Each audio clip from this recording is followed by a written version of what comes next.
анализди кылып ушуга даярдык болуп туруш керек эле бүгүнкү күндө. Азырына МИЗ тарапындагы 21-жылы болгон маалыматта бар экен. Мындан болбосо ушу эки ситуация күчөп кетсе кандай абалда болот эле тоже динамичный видеода көрүнүп турат.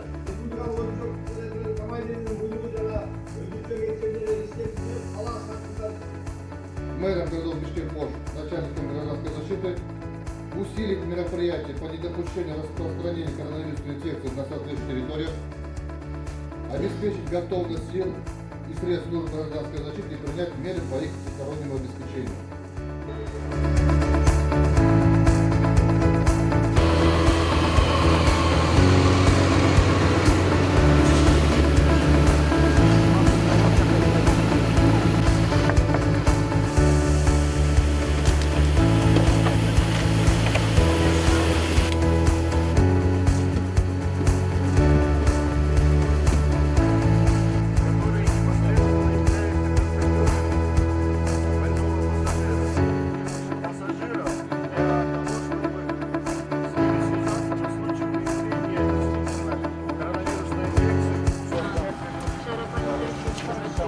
Температура болгону канча күн болду?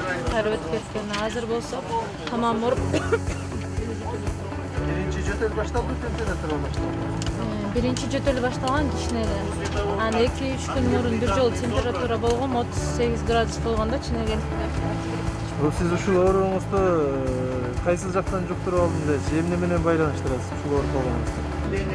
Азыркы данный момент самочувствие кандай? В данный момент самочувствие ошо башым аябай ооруп атат. Бир аз мындай температура болуп атат. Состояние, а также опроса пассажира, данный пассажир приглашается для доставки уже в машину скорой помощи.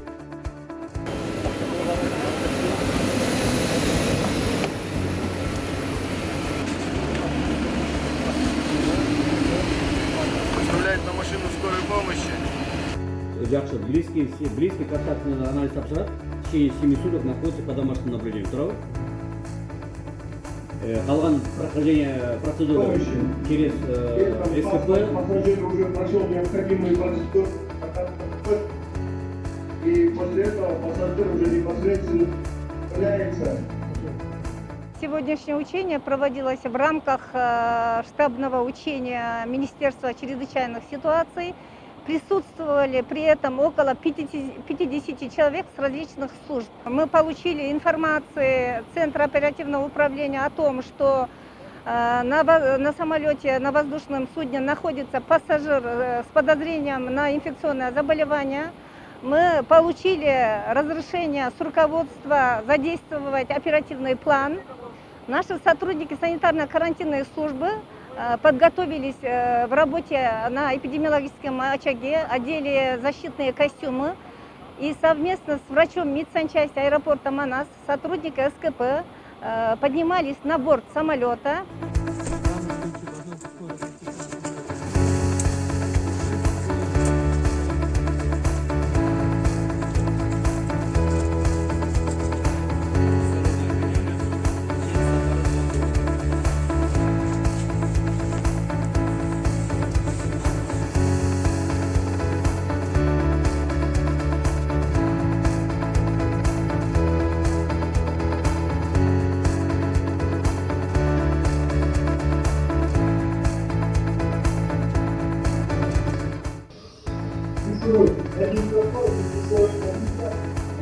Saatler 50 adamda uyakocu büyük var.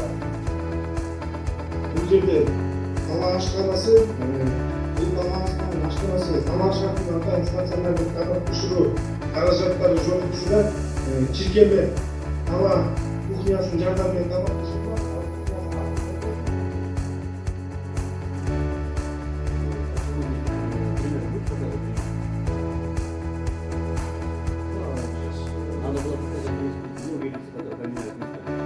Эпидемиялык ситуацияга даярдык боюнча машыгуулар болуп өттү.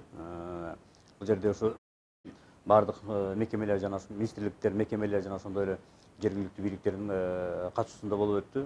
Бүгүнкү ошо машыгуунун түздөн түз максаты бул эпидемиялык ситуациянын 3 волнасы келип калса ошого даярдыктын деңгээлин текшерүү болуп эсептелет. Мен ойлойм ушу бүгүнкү машыгуунун максатына жеттик деп ойлойбуз. Анткени өзүңүздөр көргөндөй эле 6 учебный точкаларда бардык көрсөтмөлөр болуп өттү. Бул ушу бизден республикага башка аймактардан, башка республикалардан келген жарандардын жана ошондой эле биздин жарандар самолет менен же границадан өтүп аткан мезгилиндеги кандай шарттарда өтүш керек экенин, кандай шарттарда жана ошондой эле кандай иш-чаралар жүргүзүш керек экенин, ошонун баарын кыскача онлайн режимде көрүп кеттиңиздер.